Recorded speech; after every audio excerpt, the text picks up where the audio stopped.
All right, ladies and gentlemen, it is time to get hyped for our main event. If you're a fan of The Office, she is the Pam of First United Methodist Church, and she is our media guy, Chris's sweet lady. Please give it up for Lisa Congdon.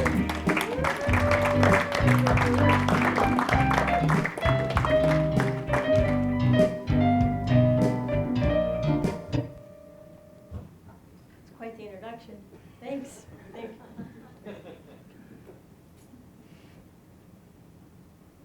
All right. Well, according to Wikipedia, the standard list for the 7 deadly sins are pride, greed, lust, envy, gluttony, wrath, and sloth. And in those past 6 weeks, we've heard from people who talked about these sins. Wrath was Dr. Louvier, sloth, Lazy Shane, envy, COVID, gluttony was Randy, lust was Crystal, talked about UMW's work with human trafficking. And last week, Mark Ransdell talked about greed. But the sin of pride is considered to be the most serious of the 7 deadly sins on almost every list, not just Wikipedia. It's also thought to be the source of the other cardinal, or those big hairy sins. Maybe you've heard someone say pride comes before a fall, but you may not realize that this saying comes from the Bible. In fact, the book of Proverbs is full of warnings about pride. Here's a couple examples from 16:18. Pride goes before destruction, a haughty spirit before a fall. And from Proverbs 21:4, haughty eyes and a proud heart, the lamp of the wicked are sin. And here's a scripture passage I found particularly interesting in light of this fusion series, 7 Deadly Sins. This is from Proverbs 6:16-19, and it lists 7 traits that God despises. And I'll read it to you from the Message paraphrase. It goes, here are 6 things God hates, and one more that he loathes with a passion. Eyes that are arrogant, a tongue that lies, hands that murder the innocent, a heart that hatches evil plots, feet that race down a wicked track, a mouth that lies under oath, a troublemaker in the family. Any of you fit any of those categories? I imagine some of you might fit the last category, troublemaker in the family. But that very first thing mentioned, that very first thing that God hates, eyes that are arrogant, that's a sort of old-fashioned, traditional, biblical way of talking about pride. Some translations use the phrase haughty eyes, or a proud look, or even snobbish eyes. Do you get the picture? Have you met people like that? And you don't have to point at your neighbor. So you see, throughout the Bible, and not just in Proverbs, we're warned against pride. Yet it's something we all struggle with on a regular basis. We struggle with this fine line between healthy self-confidence and arrogance. I mean, when you think of the word pride, does it strike you as positive or negative? There are certainly many positive types of pride. It's good to take pride in your work.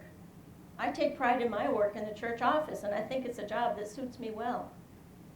But the danger comes when I think that my way is the only way to get the work done. That's the sin of pride. And I gotta admit, it sneaks in now and again. I mean, we like it when someone tells us, I'm proud of you. And there are certainly reasons for others to acknowledge our accomplishments in life or our talents. It's good to be affirmed for our hard work.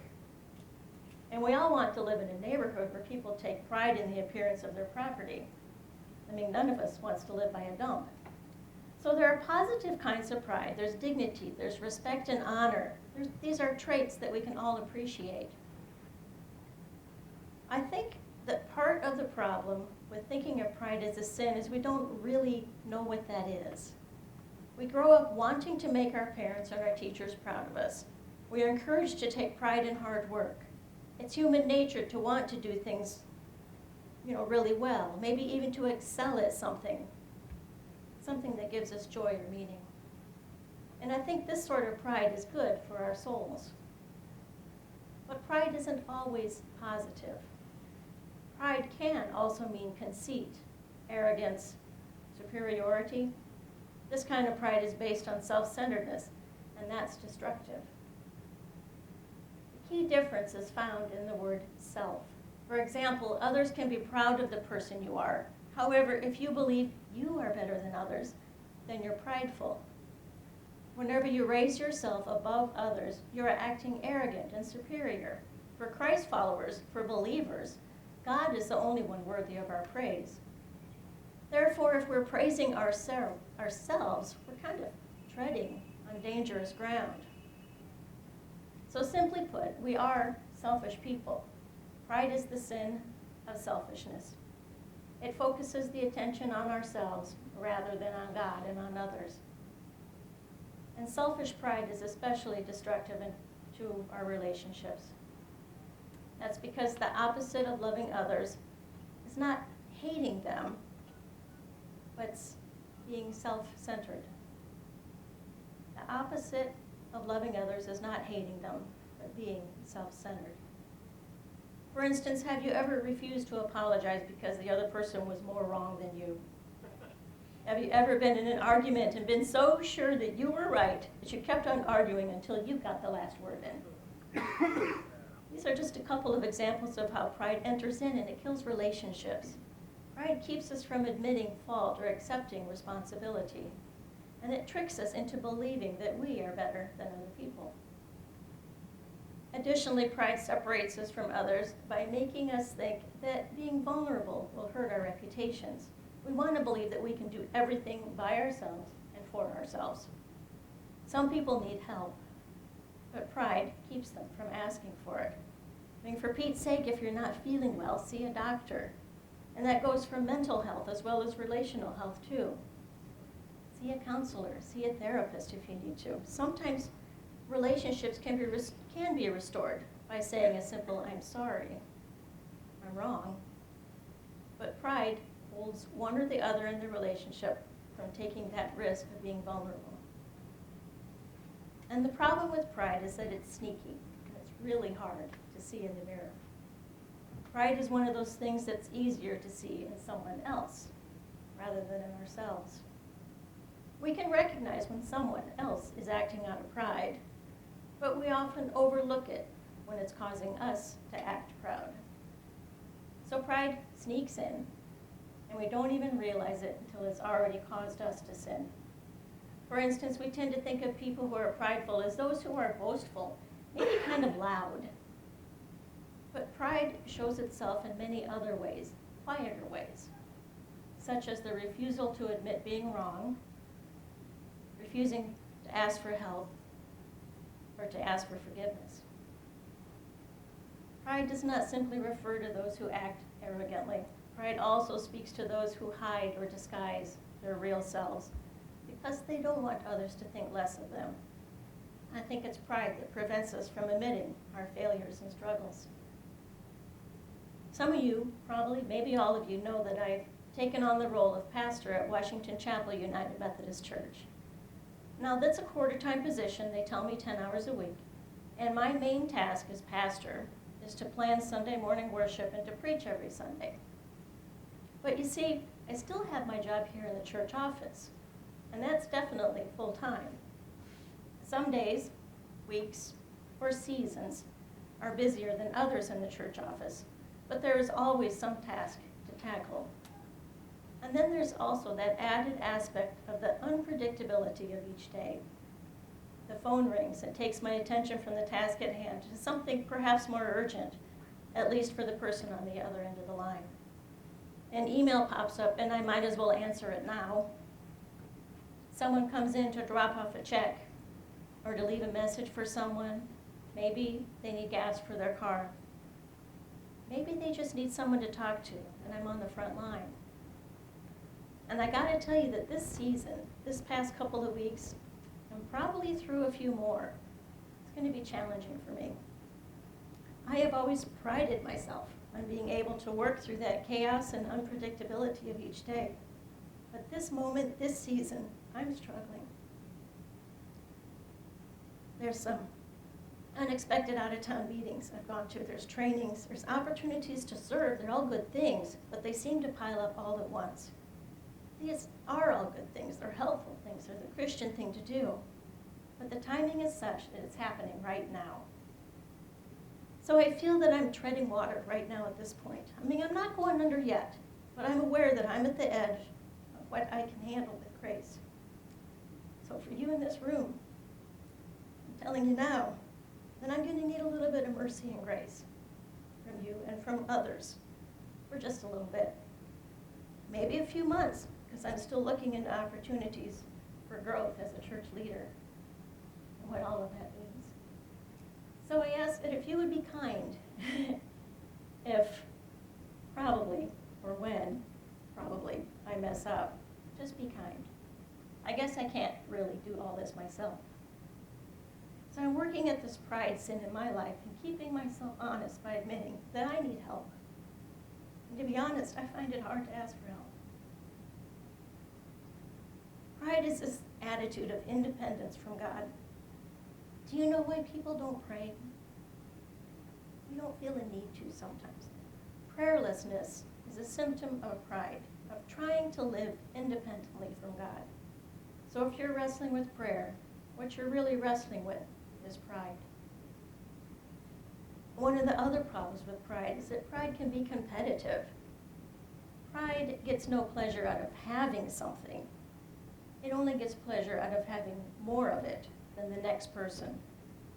If we are proud of being richer or smarter or more popular or better looking than other people, we suffer from the sin of pride. If everyone else becomes equally rich or smart or popular or good looking, there'd be nothing to be proud about. It's that comparison that makes us proud, that ego boost of being above the rest. I think that finding out that pride tops that list of deadly sins actually shouldn't come as a surprise to us, especially those of us who try to live life as Christ commanded. So how do we solve this problem of pride?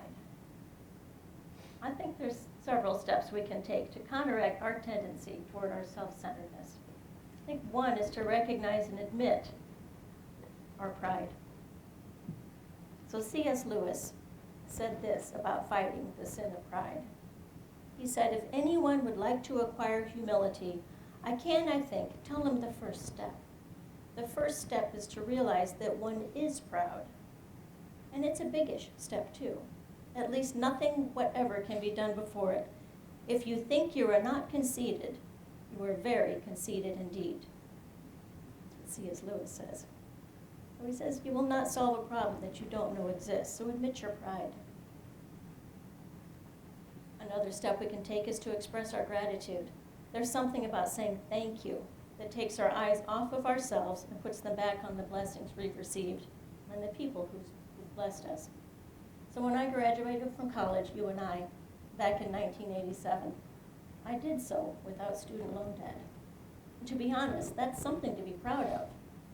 And I am, but it wasn't really so much my doing. I mean, I worked a lot. I had several jobs at once sometimes, and truthfully, college was a blur and I didn't do very well, but I got through it. But who I really need to thank are my parents, who helped me with textbook costs and insurance and other assorted expenses. So I thank my parents. And when I moved back to Cedar Falls from Ohio 20 years ago, I bought a house. But not really. Is this on? Not really. Should be. Try it again. Try it again, try it again. I got nothing. Got nothing, okay. We'll go scratchy again. Back to scratchy. Back to scratchy, okay. Sorry. All right, so when I moved back to Cedar Falls from Ohio 20 years ago, I bought a house. But not really. Really what happened was my parents bought a house for me to live in and I paid them back. See, my credit was crap. I had no savings to speak of. So I have my parents again to thank for getting me on my feet and for always being there to pick me up when needed. And I am grateful for my parents for their love and support, and for others who took a chance on me by giving me the job in the church office during that rough time in my life. I'm thankful to God for the people He's placed in my path along the way.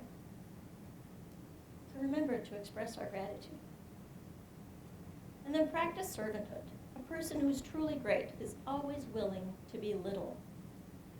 But pride, it fights against servanthood because a proud person demands to be served.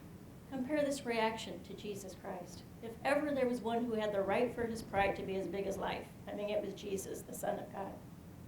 And if Jesus had come into the world and demanded that we all serve him and do it immediately, it wouldn't have been arrogant. It would have been appropriate. He was God, for crying out loud. Yet as Philippians 2 tells us, he came not in the form of a ruler, but as a servant. And serving others requires us to focus on their needs rather than our own. And this also reminds us of how we're bigger, of how we're part of something bigger than ourselves. So find ways to serve, either at this church, food bank, by mentoring someone different from you. Look beyond yourself and help others and practice servanthood. And the last little hint how to get beyond pride is to laugh at yourself. There's an old saying, blessed are they that laugh at themselves, for they shall never cease to be entertained. Once you begin to look for the humor in your behavior and situation, you'll find it everywhere. Prideful people take themselves way too seriously. By laughing at yourself, you begin to see how absurd we can all be sometimes. We live ridiculous lives sometimes, and laughter is a great way to keep us all humble. So pride, it's not all bad. If your pride pushes you toward performing your job with excellence, or by serving others and finding joy in the accomplishment of others, it's probably helping you become a better person. It's healthy. But if there's even a hint of competition or self-promotion, you're probably having a negative effect on your relationships. And that can hurt both your life and your relationship with God and others. Pride leads to sin, and sin separates us from God. And that's the biggest problem of all, that separation from God. So as we close tonight's Fusion Show, I want to remind you that it's a good and healthy thing to live your life with integrity and a certain amount of pride when you've done a hard thing. But also remember to thank God for the blessings you've received and the people who've blessed you, to humbly serve others, and to laugh at yourself at every opportunity.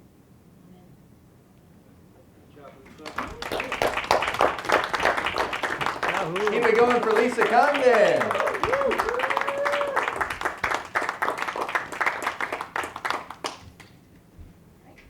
Thank you very much, Lisa. Well, I want to thank everybody for coming tonight. I know he had to head downstairs to do his new gig, but a round of applause for Bevan Lucas for stopping by tonight. And one more time for Lisa Congdon. And it's my hope that as you go forth this week that you take Lisa's words with you about what pride is and what it does to us.